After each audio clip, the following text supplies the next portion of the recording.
वह मार्वल का सबसे रहस्यमय सुपर हीरो है। लड़ाई के समय बस आंखें घुमाने भर से चारों ओर के हमलावर तुरंत निपट जाते हैं। भले ही वह फॉक्स वुल्फ द्वारा छत से फेंका जाए, वह हवा में ही अपना रूप बदलकर मार्वल का सबसे शक्तिशाली मूनलाइट जेंटलमैन बन जाता है। जैसे ही वह शान दिखा रहा था, फॉक्स वुल्फ फिर से आसमान से आ गिरा और बिना कुछ कहे उसे दूर फेंक दिया। यह दृश्य ठीक समय पर आई लायल ने देखा, लेकिन उसने किसी राक्षस को नहीं देखा, बस स्टीवन को हवा में उछलते देखा। जब वह गला दबाए जाने से अटक गई तो लायल ने तुरंत शराब की बोतल उठाई और फेंक दी। हालांकि उसने फॉक्स वुल्फ को देखा, पर यह गुस्से को और भड़काया। फॉक्स वुल्फ ने दोनों को दूर फेंक दिया और उसकी प्रेमिका को खाने ही वाला था। स्टीवन ने तुरंत टायर उठाकर हमला किया, पर वह बिल्कुल भी मुकाबला नहीं कर सका और फॉक्स वुल्फ के हथौड़े से बेहोश हो गया। इस समय आईने में मौजूद मार्क शरीर पर नियंत्रण करना चाहता था, लेकिन स्टीवन ने सोचा कि वह खुद कर सकता है। उसने लगातार चैलेंज किया और एक ही राउंड में फॉक्स वुल्फ ने उसे दीवार पर पटक दिया। चारों ओर मासूम लोग थे।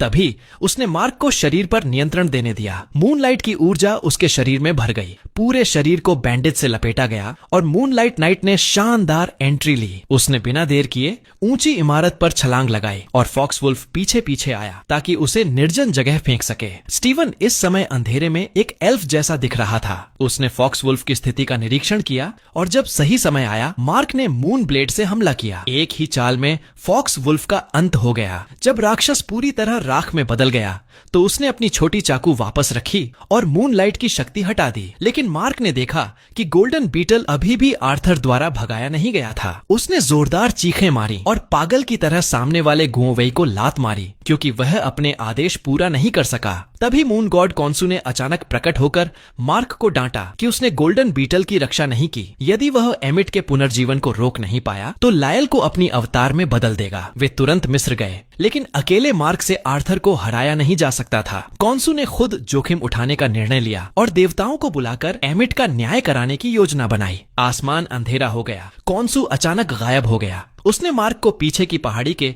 एक गली में निर्देशित किया और न्यायालय का प्रवेश द्वार खोल दिया। पुराने अवशेषों को देखकर स्टीवन बहुत उत्साहित हो गया। अन्य देवता भी वहां पहुंच गए। कॉन्सू को अलग थलग रहना पसंद था, इसलिए उसे अन्य 9 देवताओं ने नापसंद किया। जैसे ही मार्क ने आर्थर पर हमला करने की तैयारी की, ऑसिरिस ने आर्थर को वहां स्थानांतरित कर दिया। कॉन्सू ने सोचा भी नहीं था कि आर्थर ऊपर आकर उल्टा आरोप लगाएगा। उसने कहा कि मार्क में पर्सनालिटी डिसऑर्डर है और वे सब पागल हैं। कॉन्सू गुस्से में था, लेकिन जैसे ही वह हमला करने गया, ऑसिरिस ने उसे रोक दिया। कोई ठोस सबूत न होने की वजह से आर्थर को निर्दोष घोषित किया गया। न्यायालय के बाद पाटोल का अवतार चुपके से मार्क से मिला और कहा कि भले ही आपकी अपील विफल हुई, अगर आप पहले से ही सर्च ऑफिसर को ढूंढ लें तो अभी भी स्थिति को सुधार सकते हैं। मार्क तुरंत काले बाजार गया। कुछ उपयोगी जानकारी नहीं मिली, लेकिन लायल वहां थी। उसने सर्च ऑफिसर के बारे में जानकारी दी और वे तुरंत रवाना हुए। जैसे ही लैला वहां पहुंचती है, पीछा करने वाला तुरंत मान जाता है और उसे रिकॉर्डर देखने देता है, जबकि अमित का स्थान अब सामने है। मार्क और बाकी लोग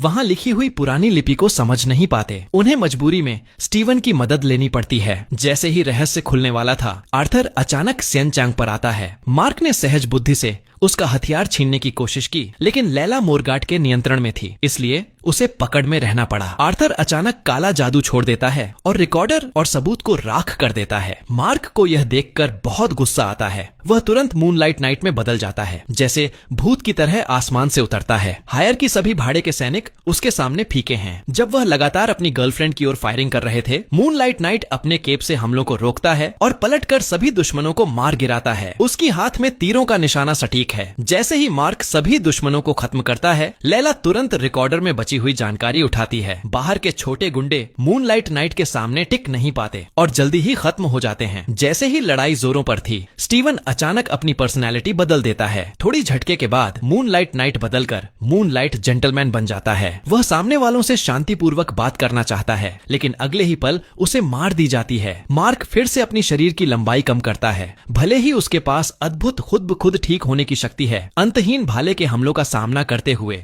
वह जमीन पर दबा दिया जाता है। सौभाग्य से लेला समय पर पहुंचती है। वह एक भाड़े के सैनिक को मार देती है, लेकिन मोरगाट ने उसे अचानक हमला कर दिया। यह देखकर मार्क फिर से गुस्से में आता है। वह जोर से भाले को तोड़ देता है और सभी कार्यकर्ताओं को मार गिराता है। लेकिन मोर्गाट अभी भी लापरवाह था। वह अलग अलग जगह पर दौड़ता है। मार्क उसे पकड़ने के बाद एक बार में पूरी लड़ाई खत्म कर देता है। हालांकि संकट हल हो गया, लेकिन मकबरे की जानकारी केवल कुछ पुराने कागजों तक ही रह गई है। मार्क फिर से स्टीवन को बुलाता है। अपनी पुरातत्व की समझ के दम पर स्टीवन जल्दी ही पेंटागन 5 कोण नक्शा तैयार करता है। समय रेखा और नक्शा पूरी तरह मिलाने के लिए खोंसू एक निषिद्ध तरीका अपनाने वाला था। वह तुरंत स्टीवन को मूनलाइट जेंटलमैन में बदल देता है। दोनों अपने हाथ से आकाश में स्लाइड करते हैं और समय रेखा को आगे बढ़ाते हैं। शहर के ऊपर अनगिनत नीली रोशनी दिखाई देती है। इससे आम लोग भी ध्यान देते हैं और बाकी देवता भी चकित हो जाते हैं। लैला सितारों की मदद से मकबरे का स्थान पता कर लेती है, लेकिन खोंसू अचानक थक जाता है। देवताओं ने उस पर सीलिंग जादू कर दिया था। जब मूर्ति बन रही थी, खोंसू पूरी तरह राख में बदल जाता है और स्टीवन अपनी शक्ति खोकर बेहोश हो जाता है। अमित के पुनरुत्थान को रोकने के लिए दोनों तुरंत मकबरे की ओर बढ़ते हैं। जैसे ही वे अंदर जाते हैं, वे टूटे हुए वाहन देखते हैं। स्पष्ट है कि आर्थर पहले से मकबरे में था। जैसे ही वे गहराई में जाते हैं, वे कई सबमशीन गन की गोलियों को देखते हैं। फिर एक शैतानी देव की आंख अचानक दिखाई देती है। स्टीवन टूटे हुए फॉरेट गन के माध्यम से एक खून से भरे कमरे में पहुंचता है। यहाँ हाल ही में एक बड़ी लड़ाई हुई थी। अमित का मकबरा जल्दी खोजने के लिए वे अलग अलग काम करने का निर्णय लेते हैं। स्टीवन एक फारो का मकबरा ढूंढता है। जैसे ही वह लाइट वैली खोलता है, वह देखता है कि यह प्रसिद्ध अलेक्जेंडर द ग्रेट का मकबरा है। स्टीवन अपनी आंखों पर विश्वास नहीं कर सकता। अमित की मूर्ति उसके मुंह में छिपी है। जैसे ही वह लैला को दिखाता है, आर्थर अपने सैनिकों के साथ अचानक घुस आता है। मार्क अपनी चालाकी से कुछ लोगों को गिराता है, लेकिन आर्थर की गोली उसे लग जाती है। फिर एक और गोली मारकर लड़ाई पूरी तरह समाप्त होती है। सोचा जाता है कि मून गॉड की शक्ति खोने के बाद वह मर जाएगा, लेकिन कैमरा बदलता है और मार्क एक मानसिक अस्पताल में दिखाई देता है।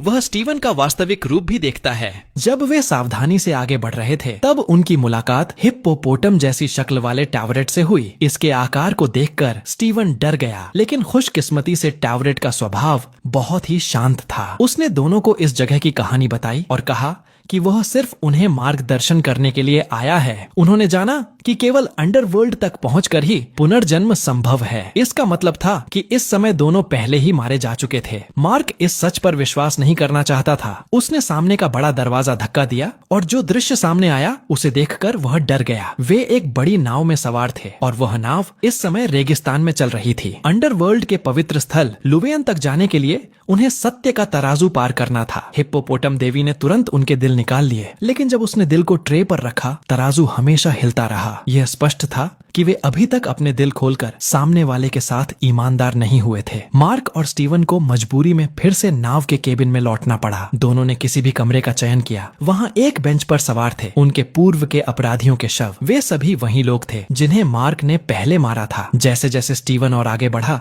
उसने देखा कि भीड़ के बीच एक छोटा लड़का था। लड़के ने उन्हें देखकर अपनी पैर पकड़ लिए। स्टीवन तुरंत उसके पीछे गया और उसे एक कमरे में ले गया। उसने अंदर से दरवाजा बंद कर दिया। यह जगह मार्क के भीतर छुपे हुए राज की झलक थी। स्टीवन ने वहां अपनी माँ और मार्क के छोटे भाई को देखा। जब भाई बाहर खोजने गए, अचानक तेज बारिश हुई। वे एक छोटे गुफा में छुप गए, लेकिन बारिश इतनी तेज थी कि पूरी गुफा पानी से भर गई। भाई इस घटना में दुखद रूप से मर गया। मार्क की माँ ने सब कुछ उसकी गलती ठहरा दिया। जन्मदिन पर भी उन्होंने उससे दूरी बनाए रखी। 6 साल का मार्क इसे सहन नहीं कर सका। वह इतना दुखी हुआ कि उसने एक नया व्यक्तित्व बना लिया, बिल्कुल मासूम स्टीवन। स्टीवन की दुनिया में सब कुछ सुंदर था। स्टीवन को यह सब स्वीकार नहीं हुआ कि वह सिर्फ मार्क द्वारा बनाया गया एक व्यक्तित्व था। जब वे फिर से लड़ाई के मैदान में लौटे, सत्य का तराजू लगभग संतुलित था, लेकिन परीक्षण का समय समाप्त हो चुका था। हिप्पोपोटम देवी को दोनों पर भरोसा था, लेकिन नियमों की जकड़न के कारण मार्क का आत्मविश्वास टूट गया। उस समय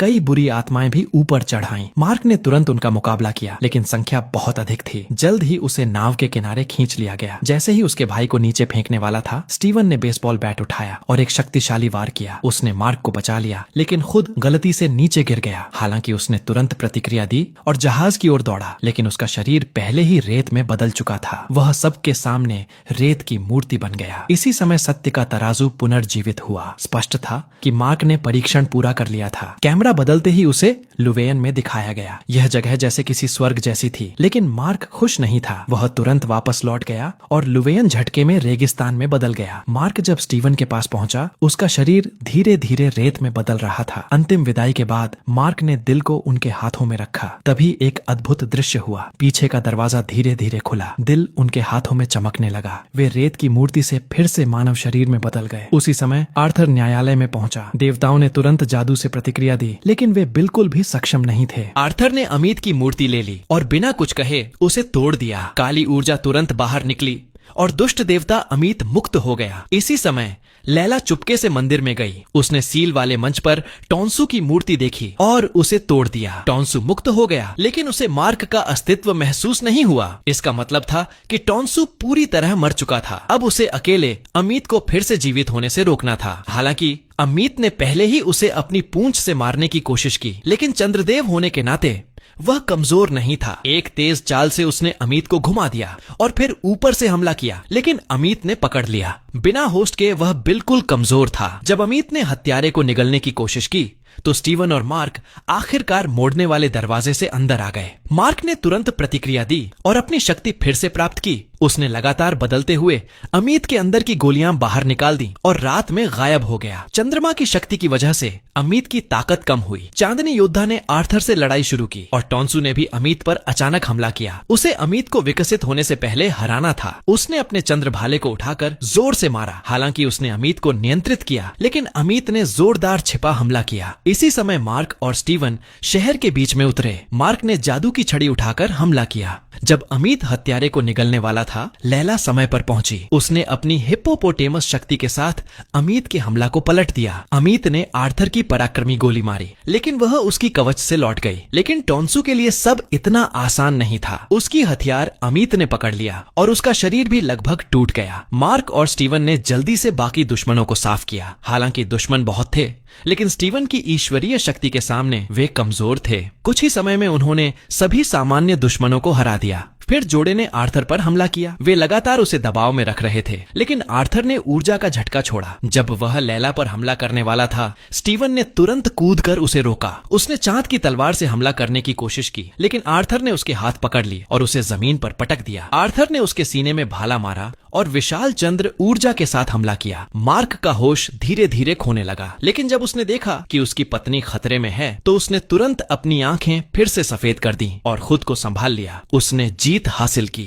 जादू की छड़ी भी 2 हिस्सों में टूट गई। वे तुरंत आर्थर को न्याय मंदिर में ले गए और मिलकर उसे सील करने वाला मंत्र पढ़ा। मूर्ति ने धीरे धीरे आंखें खोली। दूर स्थित अमीक को काटकर आर्थर के अंदर भेज दिया गया। अब बस मार्क को उसे मारना था और सब खत्म हो जाएगा। लेकिन जैसे ही वह हमला करने वाला था, लैला ने उसे रोका। उसने खुद को हत्यारे मशीन बनने से बचाया। मार्क ने अपनी चंद्र तलवार छोड़ दी। अंत में फिल्म में आर्थर को एक रहस्यमय व्यक्ति ने कार में फेंक दिया। जब आक्रमणकारी सामने आया तो आर्थर ने तिरस्कार भरी नजरों से देखा, क्योंकि देवता मानवों पर हमला नहीं कर सकते। लेकिन अगली झलक में मार्क का एक बेहद क्रूर रूप दिखाई दिया। पता चला कि यह मार्क की तीसरी व्यक्तित्व था।